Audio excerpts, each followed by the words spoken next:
Hello, everyone, and welcome to another episode of Unscripted and Unchained RPG Review. I am Castle Keeper Bloodworth, and as you can see by the graphics, today's video is actually the last of the character class spotlights from the Adventurer's Backpack for Castles and Crusades. So I'm going to be focusing on the Warrior Priest today. Now, this, of course, is not going to end my coverage of Castles and Crusades.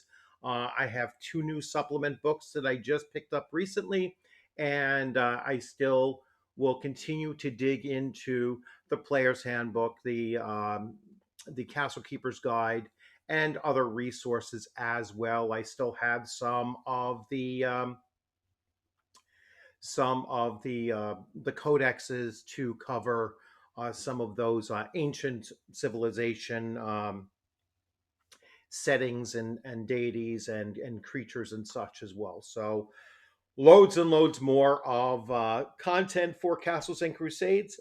But let's wrap this final one up looking at the Warrior Priest.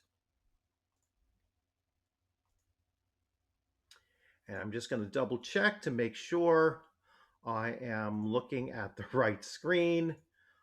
Actually, I should close down that and double check. I was loading something for Steam as well. So here we go. The Warrior Priest. So the Warrior Priest is focused on the strength as the attribute. So this is the primary attribute for Warrior Priests. The Warrior Priest does not choose any one deity to serve, but rather serves a pantheon and the culture it espouses. Though many, though they may pray to one deity for aid in a task, they draw their power from the pantheon. For this reason, they possess more innate abilities than common priests whose beliefs come from daily prayer or ritual. The warrior priest draws their power from the strength of their faith in the gods of their chosen pantheon. The warrior priest dedicates their lives to preserving the beliefs and cherished traditions of the gods. To them, this is a high task and the driving force behind their power. They rarely actively convert, for if someone converts, they fail their own gods, and they will surely fail the warrior priests. They fiercely oppose any attempts at conversion of themselves or people and meet such attempts with blood and iron. Their ferocity is boundless, for they are warriors as well as priests, and nothing keeps them from the field of battle for plunder, for power, for immortality. The warrior priests don whatever armaments are available when preparing for battle. They are not driven by ritual or otherworldly designs, but by need and the desire to attain power for themselves or people.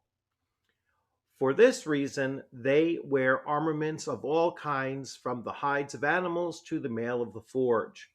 There are no weapon restrictions for the warrior priest. These are tools earned by right or gifted by the gods and should be used accordingly. It matters not to the warrior priest if these weapons are spears or bows, swords or maces, hammers or daggers. The end justifies the means. So, abilities. So, one of the first abilities that warrior priests gain is they get an attribute bonus. The warrior priest gains a +1 strength and +1 intelligence at the start of play. So, that's during character creation. Cure wounds. The warrior priest can cure wounds each day. The priest need not touch those they desire to heal, so long as they see the intended recipient. They can heal them from a distance as noted below. Cure wounds may be divided between multiple recipients. The amount of healing increases per level. Constitution, per level. So here you have the level. So at level 1, the die they use, they can heal up 1d8. And again, that could be spread amongst individuals. The maximum range in feet is 8. You're going to see here something very, very strange, and at least it struck me as strange, and that is the ranges don't make any sense based on game, like the typical game mechanics. This could have been 10 feet, 10 feet, 20 feet, 20 feet, 30, 30, 40, 40, 50, 50. Um, that I think would have made a lot more sense than this, and these ranges don't even carry through on any predictable amount, right? So it goes by 2 points, then by 2 points, then by 4 points, then by 2 points, um, then by 6 points, then by 6 points, then by 6 points, 4 points, and then 6 points again. It just doesn't make any sense whatsoever. So, that's something that I think could have been taken a look at a little bit better to make sure that it doesn't just seem to be random or arbitrary. So, spells. Warrior priest gains spell casting ability from the pantheon of the gods they worship. Beginning at first level, a warrior priest gains the ability to cast a number of cleric spells as noted below. Warrior priests require no preparation for their spells. However, all their spells have a verbal component, and all spells take 1 round longer to cast than noted in the spell description. So their spells take the equivalent of 2 combat rounds in order to cast them. All right, because even if it was as short as a segment or two, this is going to add a round and a segment or two, which pushes it off into the second round of combat. They must be in possession of the holy symbol of their deity or pantheon and must be able to verbalize a prayer during casting. They are limited to casting certain number of spells per day. They receive no bonus spells. They are restricted from all healing or healing based spells. So they cannot cast clerical spells that are healing or healing based, um, which I would assume includes cure spells. Starting equipment, the warrior priest always starts play with at least chainmail or lesser armor of choice and 2 weapons of choice. Holy symbols at 5th level, a warrior priest who carries any holy symbol associated with the god or the pantheon into battle, specifically using it as a weapon, or if it is adorned on a weapon in some form of iconography, can bless the item with a verbal prayer. Items so blessed gain a +1 bonus to all strength, constitution, and dexterity attribute checks. If the warrior priest is joined by 1 to 4 allies, these do not have to be warrior priests and can be companions or friends, with similar adornment of holy symbol and who are verbally blessed, the warrior priest gains a +1 bonus to any wisdom, intelligence, and charisma attribute checks, and a +1 bonus to all combat rolls. So that's to hit, to damage, and so forth. Those bearing the symbol gain a +1 to all strength, constitution, and dexterity attribute checks. If more than 4 join, the warrior priest in wearing or carrying symbols into battle, the priest gains a +2 bonus to all attribute checks and combat rolls, and those bearing the symbol gain a +1 to all attribute checks and combat rolls. The blessing is not a spell. The effect lasts 1 round per level of the warrior priest. Um, so here we go now. Prime attribute again is strength. Alignment is any. Hit die is a d10. Weapon is any. Armor is any. And I've already gone through their abilities. And you can see here that they get a +1 starting at 2. And it goes 1, 2, 3, 4, all the way up to +11 by level 12. So that's +11 to hit. Their hit die, they get a d10 hit die all the way through until level 12 when they just get a +4. And here is their spell chart.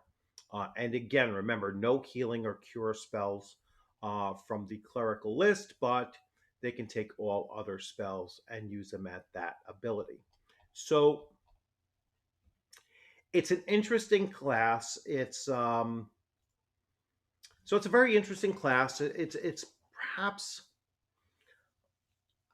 I think it misses a little bit. Um, he's definitely a buffer, right? So um, the warrior priest is going to buff himself in combat and buff those around him wearing the same symbols. So I can see that that is their key role. Now, of course, they have some magic ability. They have some cure that they can do. Um, that they can do at pretty much at a whim, because it doesn't limit, from what I can tell, it did not limit how often they can use the heal ability. If I go back to that again, let's see, I'm sorry, I went too far. So let's see where the heal ability is. Cure wounds. The warrior priest can cure wounds. Oh, each day. So it's only once per day that they can cure wounds. So I would say it's once per day, which is kind of limiting actually. But I guess they are more of a buff bot for those additional added pluses to all of their attribute checks, and later on the pluses to all their attack rolls. And once they get to that certain level, that they start granting a +2 across the board, and they have enough players wearing or player characters in their group wearing the same adornment, the same holy symbol. That's where it really becomes that's where it really becomes effective. So again, another one of those, very niche, uh, almost like you're building your campaign, or the players are building their group around having a warrior priest as one of its members, and so they're all going to adopt the same pantheon. They're all going to make sure that they have that holy symbol on something of importance to them, whether it be their armor or their weapon, um, and so forth. So finishes out on a, I guess, an okay level, if I'm going to be, very, very fair here. And I've been trying to be very fair with these custom classes, and these classes that are, obviously they're optional. And, some of them I think have been strong, and very useful. Some made no sense to me whatsoever. This one here, kind of in the middle of the pack. I would certainly tweak out that tweak out the chart where the number of times that they can use things just didn't make sense, or the distance. I'm sorry, the range of their healing ability just made no sense whatsoever.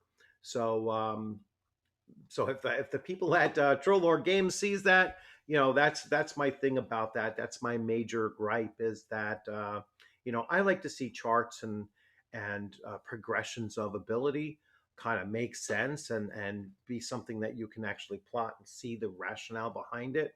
And when they don't, I just have to point it out. So I hope you enjoyed this video, and as always, continue watching the channel. If you haven't subscribed, please consider subscribing. If you have your questions and comments in there, please leave them in there. Um, as always, like and share the video. And as always, I look forward to seeing you on the gaming screen sometime soon. And be on the lookout. Hit that alert button. Be on the lookout for some more content for Castles and Crusades. Like I said, I have literally two more brand new books that I just got. They have another Kickstarter that they're getting ready to do, and I'm just really, really, impressed with overall all of the materials that I've gotten so far for Castles and Crusades. It's a phenomenal game, one that I really enjoy digging into, and I kind of started my new campaign the other day, and looking forward to picking up with the full steam ahead with the campaign on either Sundays and Tuesdays, or certainly just Tuesdays. That's going to go forward, and looking forward to running a campaign for many, many months, if not years. Just like I have with my AD&D First Edition campaign, I'm looking to do the same thing with my Castles and Crusades campaign. Looking forward to it. So, as always, thanks for joining. I look forward to seeing you on a gaming screen sometime soon, and have a couple conventions coming up. One in September that I'm looking forward to, and already starting to prepare my game for running it there. And then another one in April.